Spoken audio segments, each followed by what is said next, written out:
अरहन्ताणं नमो अरहन्ताणं नमो अरहन्ताणं। ज्योति की साधना करने वाले साधक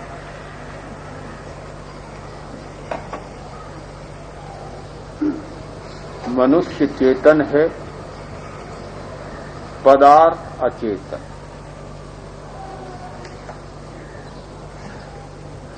चेतन की समस्या का समाधान अचेतन नहीं कर सकता।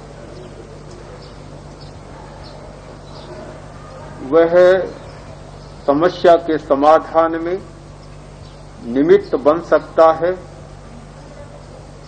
पर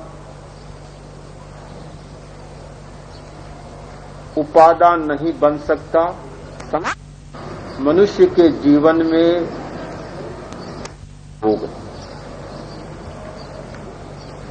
वह सामाजिक जीवन जीता है, राजनीतिक जीवन जीता है, पारिवारिक जीवन जीता है, संबंधों का जीवन जीता है।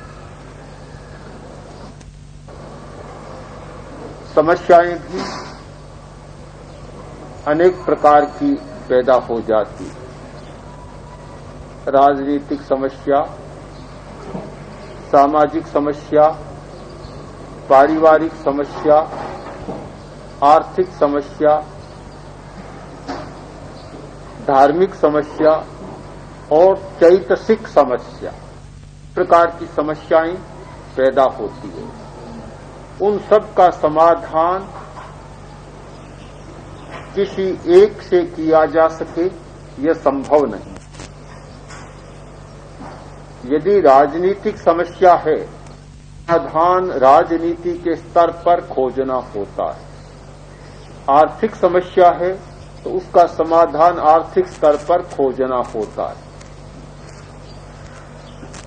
धार्मिक समस्या है तो उसका समाधान धार्मिक स्तर पर खोजना होता है। और चैतसिक समस्या है तो उसका समाधान अपने भीतर खोजना होता है। तो अनेक समस्याएं और अनेक समाधान के सूत्र, ऐसी कोई शक्ति नहीं जो सब समस्याओं का एक साथ समाधान कर सके। हमें इस बिंदु पर विभज्यवाद का सहारा लेना होता है। विभज्यवाद कि हर समस्या को विश्लेषित करके देखो, विश्लेषण के साथ संश्लेषित मत करो, मिलाओ मत, बेजड़ मत करो। रोटी में बेजड़ किया जाता है, गेहूं और चना मिला दिया जाता है, बेजड़ की रोटी बन जाती है। खिचड़ी पकाई जाती है, दो अनाज मिल जाते, किंतु समस्या के समाधान में ये बेजड़ वाली पद्धति काम नहीं देती।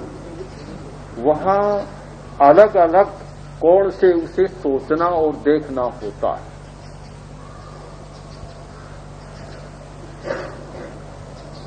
इस स्थिति में हमारी दृष्टि बहुत साफ है कि अध्यात्म का काम है आंतरिक समस्याओं को समाधान दे, भीतरी समस्याओं का निराकरण कर। बस इतना काम हो सकता है। दुनिया भर की समस्या के समाधान का ठेका कोई ले नहीं सकता, और यह ठेकेदारी कोई करता है तो वह जनता को भ्रम में डालता है, धोखे में रखता है।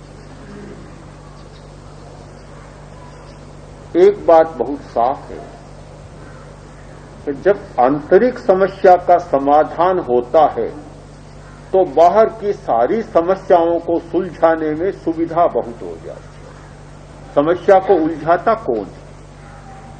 ये जटिलता कौन पैदा करता? राजनीतिक समस्या है, पर राजनीतिक समस्या को पेचीदा कौन बनाता है, उलझाता कौन है? आदमी। आदमी का मस्तिष्क वही तो उलझाता है। आर्थिक समस्या को कौन उलझाता है? आदमी का मस्तिष्क। एक व्यक्ति इतना संग्रह कर लेना चाहता है कि दूसरों के लिए समस्या बन जाए। एक इतना ऊंचा पहाड़ चुन लेता है कि दूसरी जगह बहुत खड्डे बन जाए। आखिर उलझाने वाला फैक्टर कौन? वह तत्व कौन है जो सारी समस्याओं को गांठ दे देता है और उलझा देता है? का दिमाग, मनुष्य का मस्तिष्क। अगर उसको सुलझा दिया जाए तो सारी समस्याओं के सुलझने में बहुत सहयोग मिलता है, सुविधा हो जाती है। तो हमने इस मूल बात को पकड़ा है कि सारी समस्याओं की जड़ में एक समस्या है, वह है मानव का मस्तिष्क, मानवीय मस्तिष्क। अगर उसको ठीक किया जाता है तो समस्या बहुत सुविधा से हल हो सकती है।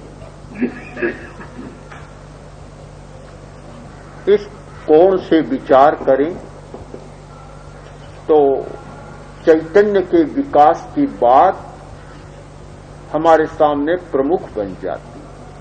विकास कर लिया तो सारी समस्याओं के समाधान का दरवाजा हमने खोल दिया।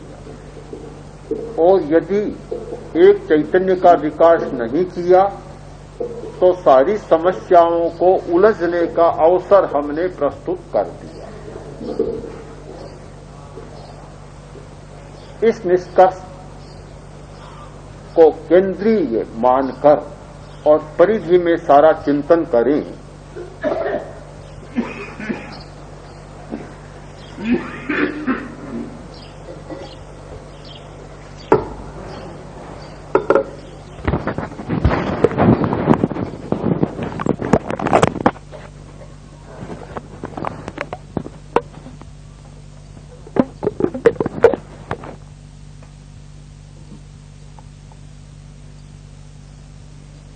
परिधि में सारा चिंतन करें तो बात बहुत साफ हो जाती है।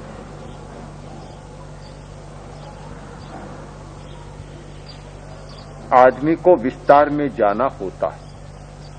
विस्तार में गए बिना बात पूरी समझ में नहीं आती।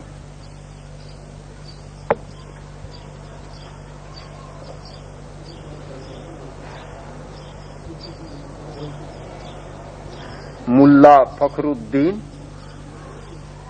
बहुत प्रसिद्ध था अपने वाक चातुर्य के लिए। इतना होशियार था कि दूसरे लोग उसकी बात में उलझ जाते। प्रसंग आया कि कानून की गिरफ्त में आ गया।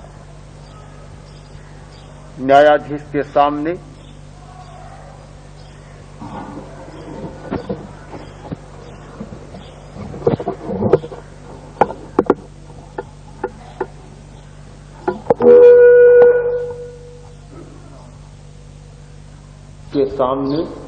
प्रस्तुत किया गया। बहस छिड़ी। अब मुल्ला बोलता है तो न्यायाधीश चकरा जाता है। न्यायाधीश ने कहा, मुल्ला तुम इतने वाक चतुर हो कि हर बात को उलझा देते हो, हमारे लिए भी समस्या पैदा हो जाती है, तो तुम थोड़े कम बोलो। एक काम करो आज कि मैं जो पूछता हूं बस केवल हां या ना, इन दो में उत्तर दो और ज्यादा इसको जटिल मत बनाओ, पेचीदा मत बनाओ, केवल। मुल्ला बोला, आप बात तो ठीक कहते हैं, किंतु आपने तो सौगंध दिलाई मुझे कि सच बोलना है, झूठ नहीं बोलना। या तो इस सौगंध को उठा तो मैं हां या ना में उत्तर दे दूंगा। अगर ये सौगंध है तो मुझे बात को विस्तार से कहना होगा, बढ़ाना होगा, नहीं तो काम बनेगा नहीं। उसने कहा, ऐसी क्या बात है, ये तो हो सकता, हां ना में तो हर बात को कहा जा सकता है। मुल्ला बोला, नहीं कहा जा सकता, नहीं कहा जा सकता। न्यायाधीश भी अपनी जिद पर था कि कहा जा सकता है, मुल्ला कहता नहीं कहा जा सकता। दोनों अड़े हुए। मुल्ला बोला कहा जा सकता है तो मैं आपसे एक प्रश्न पूछ लेता हूं, आप उसका उत्तर दे दें और फिर मैं भी हाना में उत्तर दूं। उसने कहा कहो ऐसी क्या बात है। मुल्ला बोला मुझे एक बात का आप उत्तर दें, आपने अब आज से अपनी पत्नी को पीटना बंद कर दिया या नहीं? केवल हां या ना में उत्तर दें। आप उत्तर दें कि पत्नी को पीटना बंद किया या नहीं किया? कर दिया। अब न्यायाधीश महोदय बड़ी उलझन में फंस गए। अब क्या कहे कि हां इसका मतलब कि पीटता था अब बंद कर दिया, और ना इसका मतलब भी पीट रहा हूं, काम चालू है। बड़ी मुसीबत हो गई। केवल हां या ना में सारी बात कही भी जा सकती है किंतु नहीं भी कही जा सकती। विश्लेषण करना होता है, विभाजन करना होता है। यदि आप पूछें कि अध्यात्म के द्वारा, धर्म के द्वारा, ध्यान के द्वारा सारी समस्याओं का समाधान हो सकता है, इसका उत्तर हां या ना में नहीं दिया जा सकता। हो सकता है नहीं कहा जा सकता, नहीं हो सकता है नहीं कहा जा सकता, हां या ना में उत्तर नहीं दिया जा सकता। इस बात को विश्लेषित करना होगा। विश्लेषण और विभज्यवाद के सहारे इसका प्रतिपादन करना होगा।